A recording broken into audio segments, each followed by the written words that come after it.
Gayle Saunders here with Laurie Fitzpatrick.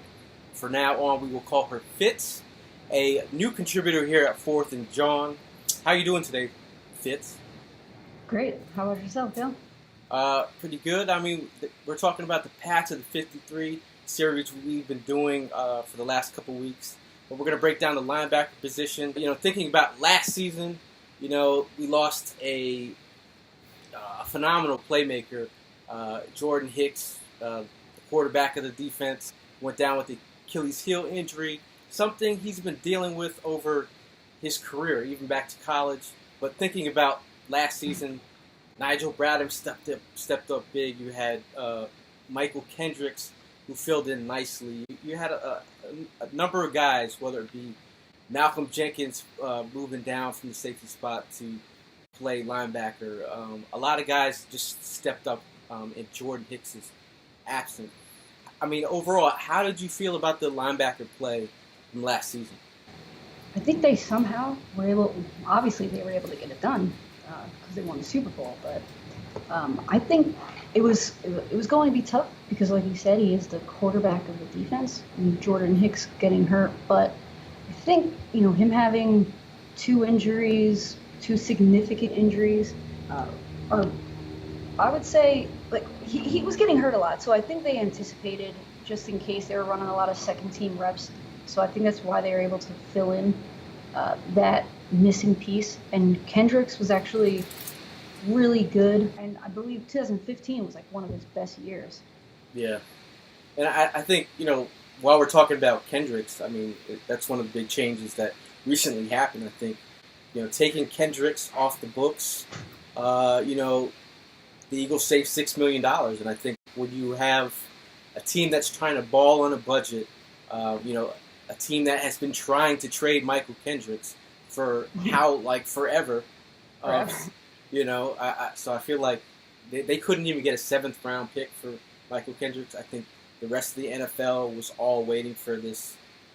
Teams that might have been interested in Kendricks were waiting for him to get released. Some people were up at, they were like, "We lost Kendricks. Why are you going to just let him go?" I'm like, yeah, they're trying to save money. And to be honest, it didn't really fit their scheme. Right. If they played 3-4, then it's different because he's that extra will. Mm-hmm. But he chases guys down, but then he gets carried when he puts his arms around somebody. So yeah. he's not really like the best tackling linebacker, but he can certainly get there and close those lanes.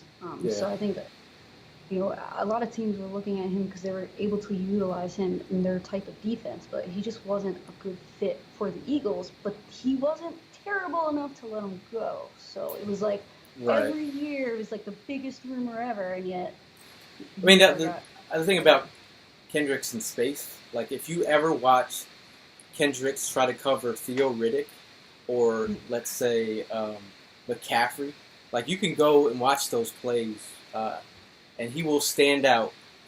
And now if you go back and now we'll talk about Nelson down the way, but Nelson is a guy, Cory Nelson from the Broncos that they just brought in. They had talked about him. He turned down the same money for the Broncos to come play for the Eagles. So obviously the Eagles told him about potential of playing. So that's one of the reasons, and he cost you like $1.6 million or something like that, versus 7.6 for Kendricks, who might not even sniff the roster. Moving into 2018, your feelings about Jordan Hicks this season? Well, as some people know, I write for Big Cat Country. And the Jaguars, I would do anything to get Jordan Hicks because he's the best middle linebacker, in my opinion. He's ridiculous in coverage, and he's like, once his hands, it's like he wears stickums on defense because once he gets his hands on your jersey, you're being tackled. He's real physical, and he's quick too. Even though he's a big guy. Right. He chases guys down. He can switch it up pre-snap. If it's man to man, he'll switch to zone if there's a motion. He's like one of the smartest inside linebackers. He's just a beast, tackler, coverage. Oh man, I wish the Jags could get him, but that's why it's exciting for the Eagles next year because they already won the Super Bowl last year. Now they're getting the quarterback as their defense back. Yeah, it's going to be awesome to watch. And you're talking about Jordan Hicks. Like I'm in my, it's not done, but my man cave, Eagle man cave. I have a picture of Jordan Hicks.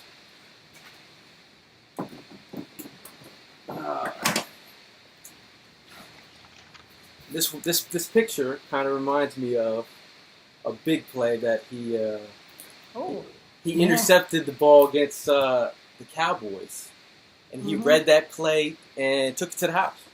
I mean, I think that's the kind of play that you get from Jordan Hicks, but you hope that he is healthy, and that's the one main concern that we have. But if the Eagles are going to have to go to play. Their base will probably be in nickel, maybe because a lot of teams are rocking 3 wide receivers these days. So and 2 linebackers really coming up too.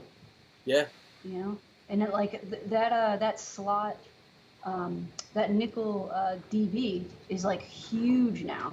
Yeah, like think about how many guys got traded that were like specifically nickel corners. Yeah, were good enough tacklers, but they had the speed, and so. That's another reason why I think they got rid of Michael Kendricks too. But before we even get to there, like you mentioned, Hicks, it's a worry. Like it's definitely something to have in the back of your head because he missed 15 games in 3 years. That's a lot. Yeah, it's a lot of games. There's only 17 weeks. Especially when you're thinking about the next contract. Like, do they sign him to another long-term deal? That's the hard part. But 5 interceptions in 2016, like for a linebacker. Yeah. Well, then if you think about Michael Kendricks, he had 0 interceptions. Yeah. I mean, he gets drugged by the defenders too. You think about the production. I think Hicks has performed well besides the injuries. But a guy who stepped up big for in Jordan Hicks' absence last season. Nigel Bratton, the Eagles rewarded him with a nice contract. He from the beginning he was a Schwartz guy. He played with Schwartz in Buffalo. Schwartz comes to the Eagles. He brings one like he's the teacher's pet, kind of like the guy that he's a Schwartz guy. And I'm glad that they he had a couple run-ins with the gun there and beating up the Cabana boy or whatever. I think Nigel Bratton, a guy who brings that kind of swagger to the defense, like he will run all over the field.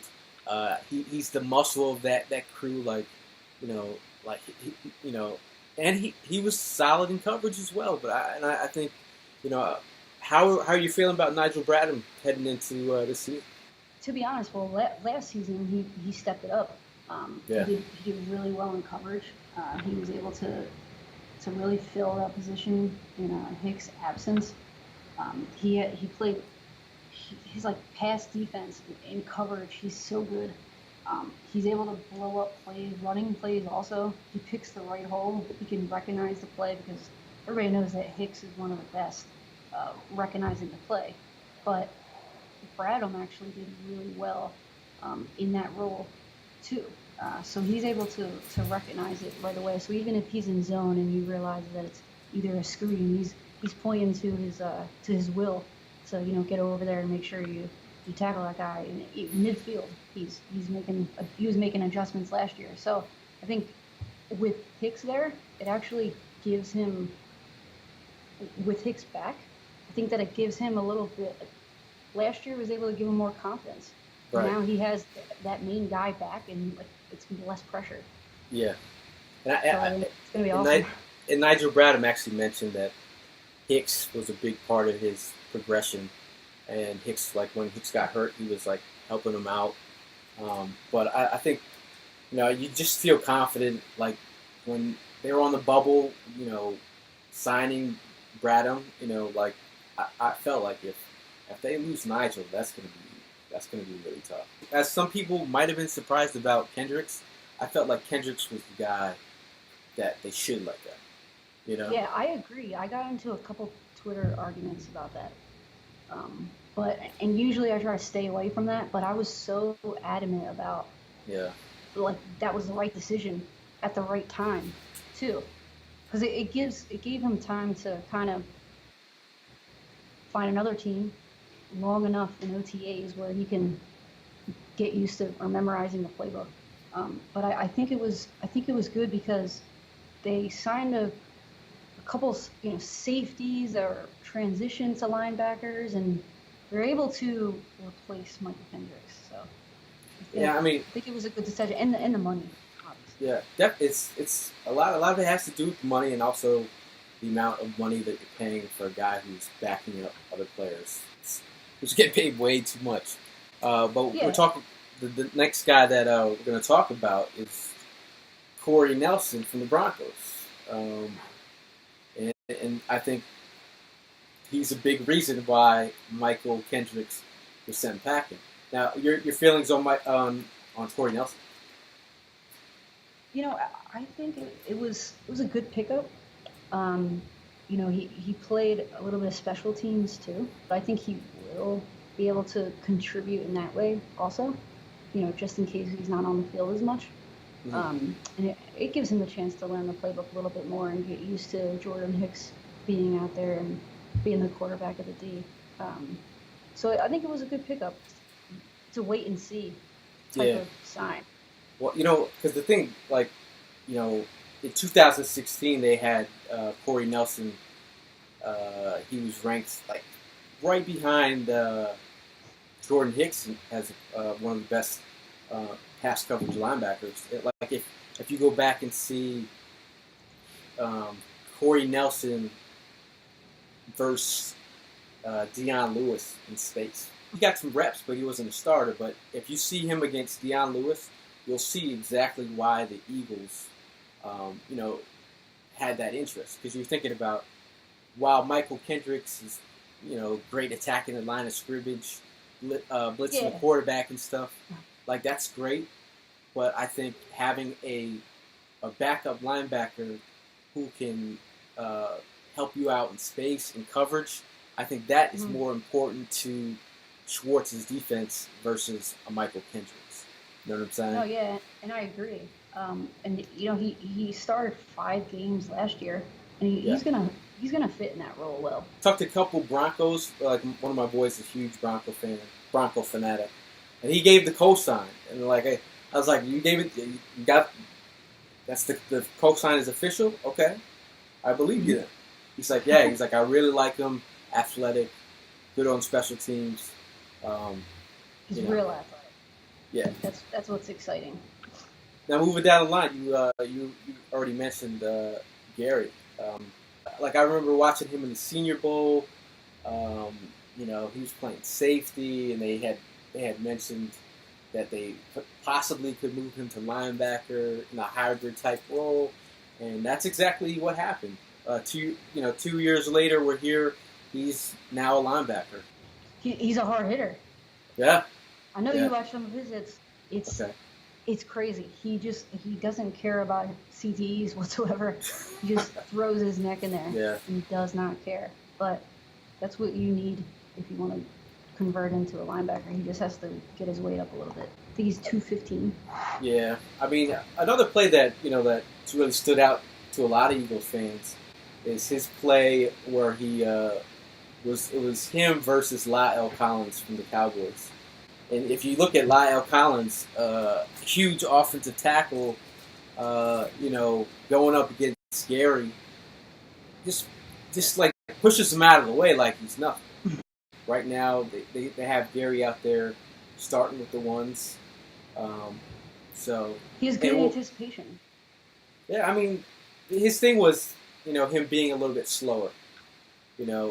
Being a safety. So as a linebacker, I think it suits him well. And like we were talking about before with the whole nickel D, how it's becoming more popular. I think he fits perfect in that role, especially moving down from safety. It's kind of like not that big of a change. And from nickel to, if he decides to play the will when he's in there, Yeah. kind of chase guys around. And I think he'll be able to replace Michael Kendricks too. He's real. It's all about the core. So he's a hard hitter because like his core is strong, and that's why he's able to just throw these guys to the side. He just has a little bit more to work on, just with the linebacker position in general. Yeah, but I think it'll be a good transition. And I think him learning from Jordan Hicks is in that linebacker group. I think there's just some good guys to really learn from. Another younger guy that's coming up behind the guys, a guy who played well in special teams for the Eagles last year, was the Eagles' reserve kicker, Kamu Grugier-Hill. A little fast fact about him: his girlfriend is a professional soccer player. That's a nice little fast fact. But your feelings about Kamu going into the season? I mean, he wasn't on defense a lot. He's definitely valued in special teams, and that's how you work your way up a roster anyway. And him being versatile, it just shows that you can kind of throw him anywhere. And being nervous is one of the hardest things to get over. And if you can kick the ball in a game, in an NFL game, if you're a linebacker, I think that in itself proves that he'll be able to at least stay in the mindset. And also with Hicks in there and Bratton to learn behind. Yeah. I think he'll be pretty good, and he just has to get more reps. That's the only problem. And it's funny. Reps on defense. Yeah, it's funny that they had that photo of his leg extension when he kicked the ball. I was like, dude, that form is ridiculous. Yeah, he even landed on the correct foot. And following up the rear, another guy who's been a big part of the depth at the Eagles linebacker spot, Joe Walker. He got injured. He was, his season was cut short. But Joe Walker, I feel like, he's another potential special teamer, a guy that could fight for a roster spot there. I think, a lot of guys that were brought in, I feel like during the this offseason, I feel like they're all special teamers? Kind of like special teamers, but I felt like they were kind of moves that put the magnifying glass on what Joe Walker was. If the Eagles were, he's still on the roster, but I feel like Joe Walker is a guy that, the Eagles are trying, they're bringing other competition to probably take his spot, Yeah, no, without a doubt. But I think the linebacker position is one of the biggest, not question marks, because Hicks kind of solidifies that.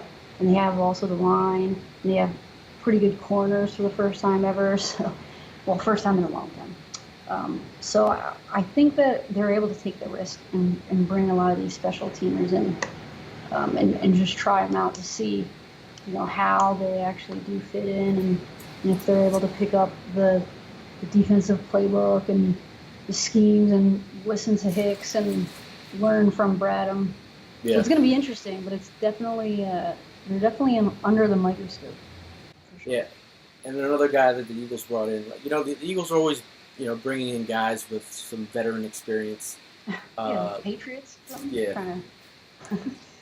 So they brought in Leroy Reynolds. Actually, he played with your Jaguars. Yeah. Played with the Bears and the Falcons. Well, I mean, anybody that was on the Jags prior to last year, I'm not going to recommend. Every single guy kind of, but I can't hate on them too bad because they have nobody to kind of get behind. Yeah. They had nobody to kind of guide them in the right way. Paz is like a trash can out there. He's huge, can't move, literally at all. I can't. It's hard to back up Reynolds, but no, he's not bad. I'm more excited for another Asante to be coming on the roster. Even though it's spelled completely different. Asante Brown. Yeah, he's my him and Gary are like my two dark horses. Dark horses. Asante Brown, he was from Western Michigan. He flashed on his pro day. And another linebacker with safety experience. Strong safety. So, he has a lot of that core strength again. He just needs to get his weight up a little bit, I think. Yeah, I mean, but it is interesting to see that the Eagles are, that's a thing. They're looking at guys that have that safety experience. You think about, I think Malcolm Jenkins overall, I think people don't realize how valuable a Malcolm Jenkins is. Like a guy that could play, some slot. He could play corner if you really needed him to, like outside if you really needed him to, but he could play linebacker. He could play safety. It's crazy, but I think players who have that safety linebacker background. That's interesting what the Eagles are trying to do. Yeah, I think it's one of the coolest things about the NFL right now is kind of switching to the whole nickel package, and the Wes Welkers are being used more, and so you kind of have to change your entire defense. Right. That. So I think that's why they're converting a lot of safeties over. You think about Troy Polamalu, and he was one of the hardest hitters, and he was a safety, and he could have 100% played linebacker. Definitely. He was that good, and I just think that the NFL is kind of going in that direction, and right now, since the Eagles won the Super Bowl last year, they have a chance to kind of take the risk and see what these other guys are like, and converting them over. Closing out the linebacker position, Kyle Wilson. Just a guy? Yeah. It's so tough. Like all of these, like it's a long shot. Like it's like there's 10 linebackers. 10. Anybody has a chance. It just doesn't seem likely. But still, it's like a long shot guy. Somebody you want to give a chance to. Yeah, I think, if I'm being honest, I feel like he's going to be just a guy for now. But I think if the Eagles, I think this position group is going to be one of the groups that we're probably going to see another veteran linebacker from somewhere else get added into this group. As a Jaguar fan living in Philly, let the people know how you became a Jaguar fan.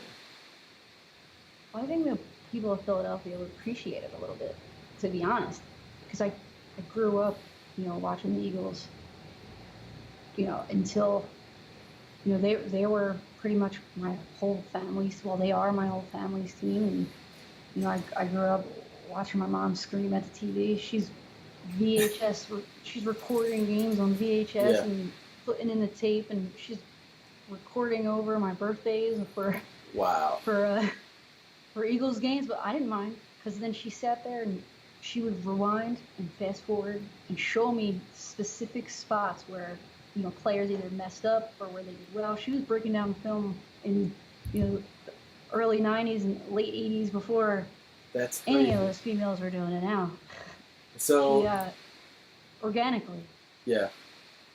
But how I became a Jags fan was, I never liked the Cowboys, obviously. I can't stand them, America's team. Okay. Yeah. Whatever. Well, Jim Johnson actually moved over to the Miami Dolphins.